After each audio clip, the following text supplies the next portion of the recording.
고린도전서 1장에서는 사도 바울이 고린도 교회가 분열한 것에 대해서 질책했습니다.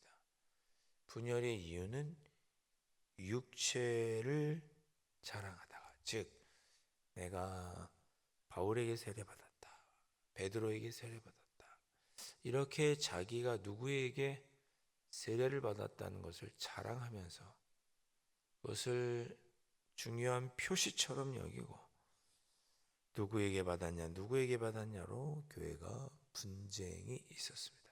그 모습을 질타합니다. 모든 것이 하나님께로부터 왔는데, 예수님도 하나님께로부터 오셨는데 왜 너희들이 각자가 가지고 있는 것을 자랑하느냐? 누구에게 세웠다고 자랑하면서 그렇게 이렇게 분파가 있고 서로 싸우고 다투느냐? 자랑하려면 주님 안에서 하나님을 자랑해라. 사도 바울이 그렇게 질책을 했습니다. 그렇게 질책을 한 후에 이제 사도 바울은 나는 내가 가진 그 육체의 것으로 복음을 전하지 않았고 오직 믿음으로 복음을 전했노라. 나는 육체의 것을 자랑하지 않고 세상 사람들이 비웃는 낮고 비천한 것, 즉 믿음을 가지고 복음을 전했노라. 이런 이야기를 1절부터 5절에 하고 있습니다. 형제들아, 내가 너희에게 나아가 하나님의 증거를 전할 때 1절에 보니까 말과 지혜의 아름다운 것으로 아니했다 그랬습니다. 말과 지혜의 아름다운 것. 쉽게 말하면 말 잘하는 거, 지혜의 아름다운 거, 같은 내용입니다. 사도 바울은 세상적인 학문적인 지식도 많았거든요. 그래서 사도행전 7장에 보면 아테네죠. 거기서 학자들하고 논쟁을 할 정도로, 복음에 관해서 철학적으로 논쟁을 할 정도로 세상 학문적으로도 지혜가 뛰어났던 사람이 사도 바울입니다. 그런데 자신이 그런 말과 내가 갖고 있는 지식으로 나는 복음을 전한 적이 없다는 거죠. 무엇을 했겠습니까? 오직 예수 그리스도 복음에 대한 믿음을 가지고 이걸 전했다. 내가 갖고 있는 믿음을 증거하는 행위를 사도 바울은 뭐라고 했느냐? 전도다. 그렇게 앞서서 1장에 이야기했습니다. 사람을 만나서 설득하고 막 고상하게 막 그렇게 하는 수준 높은 토론, 그런 게 아니고 내가 갖고 있는 믿음을 그에게 이야기해 주는 거예요. 과학적으로 논리적으로 이렇게 한 게 아니라 예수 그리스도, 내가 믿는 예수 그리스도에 대해서 자기의 믿음을 그냥 설명한 거죠. 이게 전도입니다. 예수 믿고 구원받으세요. 우리의 믿음이잖아요. 내가 이 땅에 살아보니 예수 그리스도를 믿지 않고 살아가는 것은 저 영원한 사망에 이르는 길이었는데, 나 같은 죄인을 위하여 십자가에 달려 돌아가 죽으신 그 예수님, 그 예수님을 주시기까지 나를 사랑하시는 그 하나님 아버지, 예수님을 믿고 그 사랑과 그 구원을 경험하십시오. 우리의 믿음을 이야기하는 걸 전도죠. 2절에 내가 너희 중에 예수 그리스도와 그의 십자가에 못 박히신 것 외에는 아무것도 알지 아니하기로 작정하였습니다. 이거면 충분하다는 거예요. 이거면 충분합니다.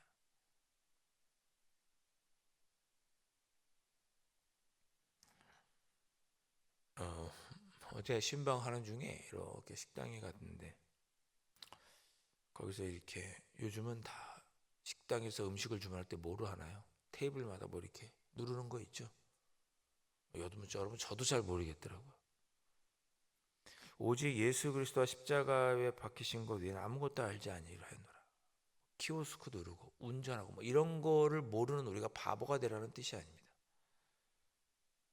오직 예수 그리스도와 십자가만 안다는 것은 내 삶의 목적이 무엇이고 어디로 가야 구원이 있는지, 내 삶의 목적이 무엇인지, 그것은 오직 예수 그리스도와 그 십자가밖에 없다는 것을 아는 거죠. 그걸 전하는 겁니다. 어떻게 하면 운전을 잘하고, 어떻게 하면 수학 문제 하나라도 잘 풀고, 어떻게 하면 키오스크에 이거 잘 누르고 주문을 잘하고, 이런 것이 아니라 어떻게 해야 우리의 영혼이 구원받고 우리가 어떻게 살아야 하고 우리의 삶의 목적이 무엇인지는 오직 예수 그리스도와 그 십자가 외에는 나는 알지를 아니하기로 작정해놓으라. 우리도 작정해야 돼요.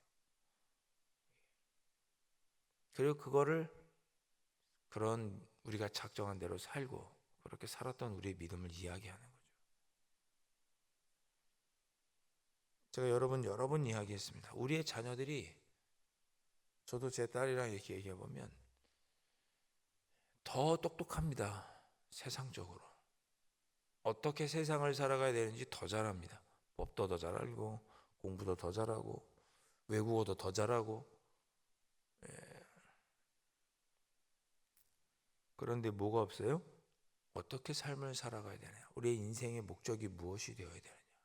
우리를 구원하는 것은 결국 무엇인가에 대해서는 우리보다 몰라요. 믿음이 없는 거죠. 우리는 그것에 대해서 자녀들에게 이야기할 수 있습니다. 사도 바울이 얘기했던 것처럼 말과 지혜의 아름다움 이런 것으로 자녀들에게 하려고 하지 말고 예수 그리스도와 십자가, 나는 평생 그 믿음을 갖고 살았노라, 그것에 대해서 우리가 말할 수 있죠.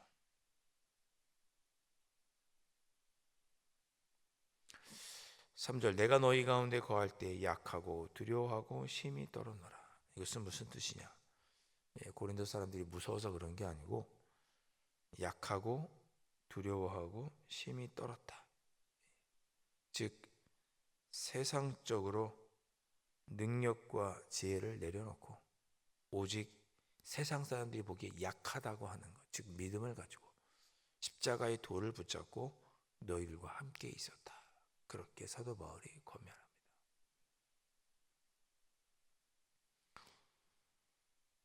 4절 내 말과 내 전도함이 설득력 있는 지혜의 말로 하지 아니했다. 다만 성령의 나타나심과 능력으로 하였다.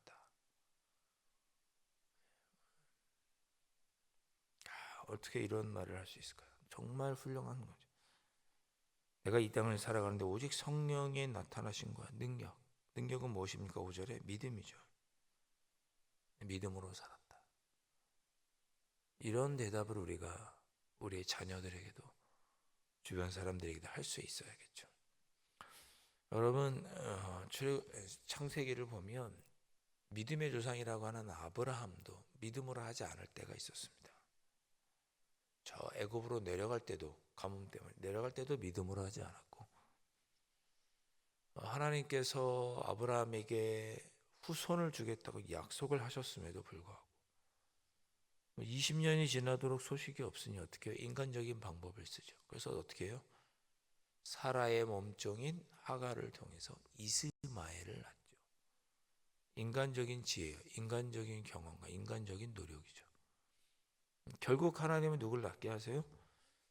아브라함에게서 이삭이 태어나게 하죠. 믿음의 자녀가 태어나게 합니다. 아브라함이 그때 이스마엘을 낳지 않았다면 어땠을까요? 지금 중동 전쟁은 없겠죠. 다 이스마엘의 후예잖아요. 유대인의 아브라함의 후손은 유대인밖에 없는 거죠. 제가 전에도 말씀드렸죠. 세계 3차 세계대전이 일어난 다음에 네 가지 후보가 있다. 첫째, 중동. 두 번째, 우크라이나 러시아 사이. 셋째, 대한민국과 북한. 넷째, 중국과 대만 사이. 세계 4차 대전이 일어나면 그 넷 중에 하나가 될 것이다. 가장 높은 확률이 지금은 중동이죠. 우리 대한민국도 거기 속합니다. 아브라함이 그때 믿음으로 했으면 정말 중동은 없겠죠.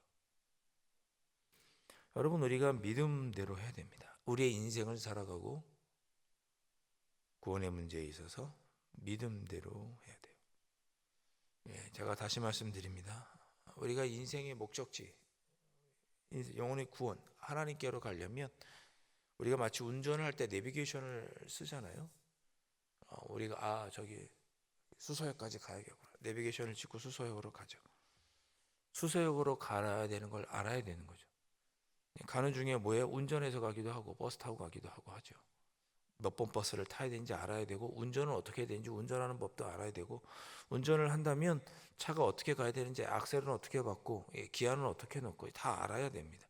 그런 걸 모르라는 뜻이 아니라 우리가 어디로 가야 되는지, 왜 가야 되는지는 알아야죠.